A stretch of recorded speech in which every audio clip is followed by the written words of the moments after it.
नि सा ग सा ग प ग प ध प ध नि ध नि सा नि सा ग सा ग सा नि सा नि ध नि सा नि ध नि सा ग सा ग सा नि सा नि ध नि सा नि ध प ध प ग प ध प ध नि ध नि ध प ध प ग प ध प ग प ग प ग प ग सा ग सा नि सा ग सा नि सा नि ध नि सा ग सा ग सा नि सा ग सा। हेलो नमस्कार, एक्शन बॉलीवुड म्यूजिक में आप सबका एक बार फिर से बहुत बहुत स्वागत है। आइए इस वीडियो में आज मैं आपको राग कलावती में बताऊंगा कि हम राग कलावती में स्वर विस्तार यानी आलाप कैसे करें और अपनी मर्जी से कैसे करें। आपने कई बार देखा होगा, आप कहीं सीखने जाते हैं तो वहां पे आपको स्वर विस्तार दिया जाता है और बताया जाता है कि इस तरह से स्वर विस्तार को करना है, लेकिन हमें अपनी मर्जी से स्वर विस्तार करना कैसे आएगा। और जब हम अपनी मर्जी से स्वर विस्तार करना आता है हमें, तभी हमारा इंप्रूवमेंट होता है और तभी हमारा प्रोग्रेस होता है। क्योंकि थोड़ी सी सरगम आपको बना के अगर दे दी गई है तो उसको आप कितना बजाएंगे तो उससे प्रोग्रेस नहीं होता। कई बार क्या होता, थोड़ी सरगम को आप 4, 10 बार, 20 बार बजाते हैं, फिर बोरिंग होने लगती है, आप बजाते नहीं हैं। लेकिन अपनी मर्जी से स्वर विस्तार जब आप करते हैं तो आपकी चॉइस भी बन जाती है और आप अपनी मर्जी से आगे बढ़ना चाहते हैं तो बढ़ते चले जाते हैं, तो उसमें मन भी लगता है। तो अपनी मर्जी से कैसे स्वर विस्तार करें और सही स्वर विस्तार कैसे हो, राग हानि ना भी हो और उस तरह हमारा स्वर विस्तार कैसे हो। ठीक है, तो राग कलावती में आइए देखते हैं किस तरह से ये आपको करना है। अगर आपने चैनल को सब्सक्राइब नहीं किया जरूर कर लीजिए, बेल आइकन जरूर दबाइए ताकि हर वीडियो आपको मिले और आपसे देखकर प्रैक्टिस करते रहें। इसमें मैं आपको बताऊंगा कि इसका मैं शुरू से आपको बताता हूँ, आरोह अवरोह पकड़ और ये वादी संवादी सब कुछ बताऊंगा और इन सबका मतलब क्या है वो भी बताऊंगा। ठीक है, तो वीडियो को आप ध्यान से समझें ताकि ये राग की पूरी अच्छे से जानकारी आपको हो जाए और फिर अगर आप इसको करेंगे तो आसानी से अच्छे से कर भी पाएंगे। ठीक है, क्योंकि जो भी राग आप करते हैं अगर उस राग के बारे में उसका पूरा डिटेल्स आपको पता है तो उसको करने में फिर आसानी हो जाती है, और अगर हमें पता नहीं होता है तो फिर हमें उसको करने में प्रॉब्लम होती है। तो आइए शुरू करते हैं। सबसे पहले राग कलावती जो है ये किस थाट से आता है, ये सबसे महत्वपूर्ण है। ठीक है, तो राग कलावती जो है ये खमाज थाट से आता है। खमाज थाट एक होता है जिसमें कोमल नी का खाली प्रयोग होता है। ठीक है, बाकी सब स्वर शुद्ध रहते हैं। तो ये खमाज थाट से आता है राग कलावती। इसकी जाति औड़व औड़व है। औड़व का मतलब है कि आरोह में भी 5 स्वर और अवरोह में भी 5 स्वर। ठीक है, इसीलिए जिस राग के आरोह में 5 स्वर और अवरोह में 5 स्वर लगते हैं उसकी जाति को औड़व औड़व बोलते हैं, जो विद्वानों ने उनका नाम रख रखा है। ठीक है, इसके बाद में इसका वादी स्वर क्या है, संवादी स्वर क्या है। इसका वादी स्वर है पंचम। ठीक है, और संवादी स्वर इसका है षड। ठीक है, वादी स्वर पा, संवादी स्वर सा, ये हमें ध्यान रखना है। उसके बाद में इसका गायन समय है मध्यरात्रि। मध्यरात्रि का मतलब हो गया कि जो भी हमारी मध्यरात्रि होती है उसमें इसको गाया जाता है। ठीक है, इसमें रे और मा ये 2 स्वर ऑलरेडी वर्जित रहते हैं। सा गा सा ग प ध नि सा सा नि द प ग सा, रे और मा वर्जित है। ठीक है, अब इसमें जो सबसे मुख्य बात है वो है न्यास के स्वर। जब हम स्वर विस्तार करते हैं तो न्यास के स्वर बहुत जरूरी होते हैं, और न्यास के स्वर अगर आपको पता नहीं होंगे तो हमारे राग जो है सही से नहीं हो पाएगा और हम उसको सही ढंग से नहीं बजा पाएंगे, और अगर आप बजाएंगे भी तो उसमें राग हानि हो सकती है। ठीक है, तो इसके न्यास के स्वर हैं गा और धा। गा धा, लेकिन इसमें पा जो है इसका वादी स्वर है। कई रागों में क्या होता है कि जो वादी संवादी होते हैं वो उस राग के न्यास के भी स्वर होते हैं। 100% 80% राग ऐसे हैं जिनका जो वादी है वो न्यास का स्वर जरूर होता है, लेकिन इस राग में वादी स्वर पा है, संवादी स्वर सा है। ठीक है, अच्छा वादी का मतलब क्या होता है, एक क्वेश्चन ये भी आता है, जैसे बता तो दिया जाता है कि ये वादी स्वर है, ये संवादी स्वर है, लेकिन ये वादी है क्या, संवादी क्या है, हम इस कंफ्यूजन में भी रहते हैं।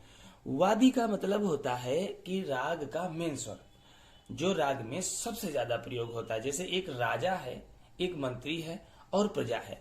वादी स्वर हो गया राजा, संवादी स्वर हो गया मंत्री और बाकी के स्वर हो गए प्रजा। तो बार बार मंत्री जो है वो राजा का नाम पुकारता है। राजा साहब ऐसा हुआ, राजा साहब वैसा हुआ, राजा साहब ये जनता है, राजा साहब ये करना है, राजा साहब वो कर, मतलब जो है कि मंत्री जो है वो बार बार राजा का नाम लेता है। और नाम लेता कौन है? मंत्री। तो सबसे ज्यादा नाम किसका लिया गया? राजा का, तो राजा हो गया वादी। और लिया किसने? लिया मंत्री ने, तो दूसरा स्वर मंत्री हो गया। और मंत्री ने किसके बारे में बताया? बाकी की जो जनता है उसके बारे में। ठीक है, तो वादी हुआ राजा, संवादी हुआ मंत्री, और बाकी के स्वर ये हो गई उसकी प्रजा। तो वो वार्तालाप होता है और उसी के ऊपर ये हमारा पूरा राग बनता है। पर इसमें जो वादी स्वर है वो न्यास का स्वर नहीं है। न्यास करते समय, न्यास का मतलब है कि जब हम विस्तार करते हैं तो हमें रुकना कहाँ पे होता है। विस्तार करते करते लास्ट में कहीं पे हमें एंडिंग करनी होती है तो हम कहाँ पे रुकते हैं, तो उनको न्यास का स्वर बोला जाता है, यानी ठहराव, ठहरते कहाँ पे है।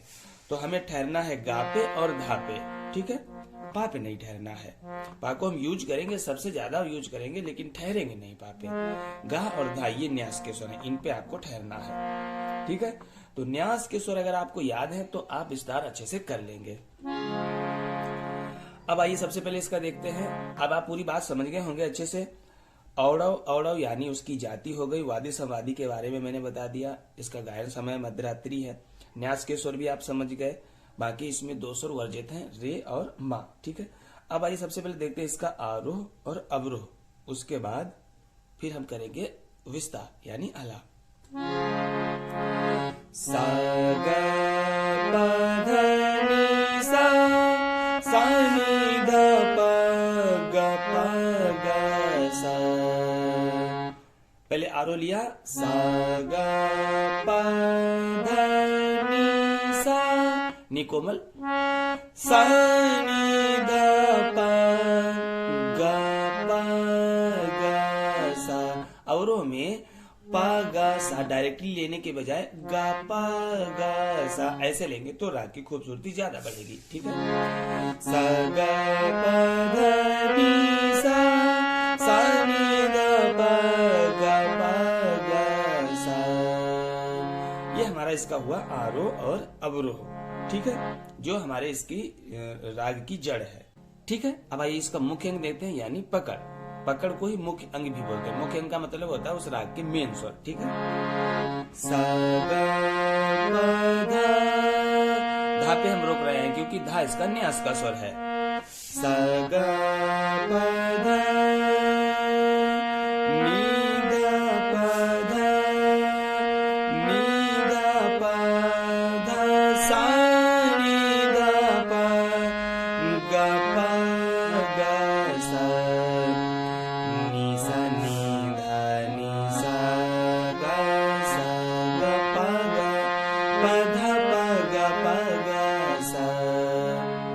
ये हमारा इसका मुख्य अंग होगा। ठीक है, हमारे राग का।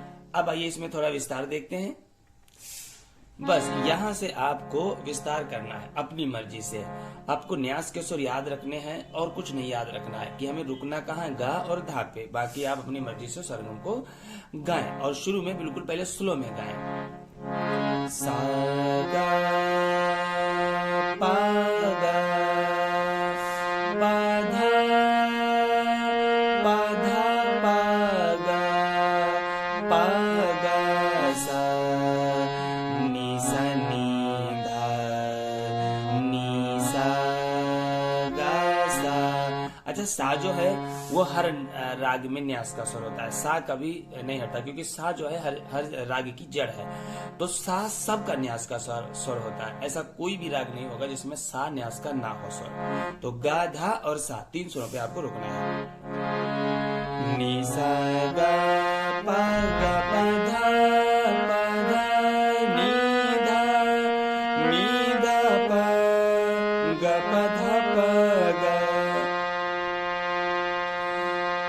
सा गा पा गा पा धा पा धा, नि धा पा धा पा गा पा गा पा धा पा धा पा गा पा गा पा धा पा, सा नि धा पा धा। इस तरह हमें विस्तार करना है और कितना भी धीरे धीरे स्पीड हमको बढ़ानी है। जितनी आप स्पीड बढ़ाएंगे उतनी अच्छी आपको स्वरों की पकड़ होगी। नी सा गा प गा प धा प गा धा नी धा नी सा नी धा प गा प गा सा। जब हम स्पीड बढ़ाते हैं तो हम कितने भी स्वरों पे घूम करके लास्ट में जब रुकेंगे तो या गा पे रुकेंगे, या धा पे, या सा पे। नी सा नी धा प धा नी धा नी सा गा सा नी सा गा प गा सा नी सा गा सा। इस तरह नी सा गा प धा प धा नी सा नी सा गा सा नी धा नी सा नी धा प धा नी धा नी सा नी सा नी धा नी सा नी सा गा सा नी सा नी धा नी सा नी धा प धा गा सा नी सा गा सा नी धा नी सा गा सा। इस तरह आपको विस्तार करना है, धीरे धीरे स्पीड बढ़ानी है। जितनी आप स्पीड बढ़ाएंगे उतना ही बढ़िया आपको स्वरों का नॉलेज होगा। और इसमें स्पीड बढ़ाना बहुत जरूरी है, चाहे आप अलंकार करें, चाहे बंदिश करें, चाहे स्वर विस्तार करें। जो मैंने तरीका आपको बताया है, अगर आप इसको वाकई में अच्छे से समझे होंगे पूरे वीडियो को, तो आप स्वर विस्तार जरूर कर लेंगे। कोई बड़ी बात नहीं है स्वर विस्तार करने में। और स्वर विस्तार जब आप अपनी मर्जी से करने लगते हैं तभी आपकी बढ़त होती है। अब मान के चलो हमें कोई इतने स्वर लिख के दे दिए गए, सा गा पा गा पा धा नी धा सा नी धा पा धा पा गा सा नी सा गा सा। इतने स्वर हमको लिख के दे दिए गए तो हम उनको ही बार बार बजाते रहेंगे तो उसमें फिर बढ़त कैसे होगी। लेकिन आपको तरीका अगर पता है तो आप अपनी मर्जी से कहीं भी जा सकते हैं। सा गा पा गा पा धा पा गा सा नी सा नी धा पा धा नी सा गा सा नी सा गा पा गा पा धा पा धा नी धा पा गा पा गा। इस तरह गा पा धा नी धा नी सा गा सा नी धा पा गा पा धा नी सा नी धा पा गा पा गा सा नी सा गा सा नी धा पा नी सा। इस तरह ठीक है। तो उम्मीद करता हूं आप इसको जरूर समझे होंगे। ये मैंने बस एक तरीका आपको बताया है, अगर आप इसको वाकई में अच्छे से। अच्छा, दूसरी बात, कोई भी राग आप करें, अगर आपको न्यास के स्वर पता नहीं है तो उस राग में फिर आप स्वर विस्तार नहीं कर पाएंगे। और स्वर विस्तार मान लो अगर करते भी हैं तो कहाँ रुकना है, अगर हमें रुकना नहीं पता क्योंकि न्यास नहीं पता है। कई राग ऐसे होते हैं जिनमें एक ही जैसे स्वर लगते हैं लेकिन उनका चलन अलग होता है, उनका ठहराव अलग होता है। ठहराव अलग करने से ही राग अलग हो जाता है।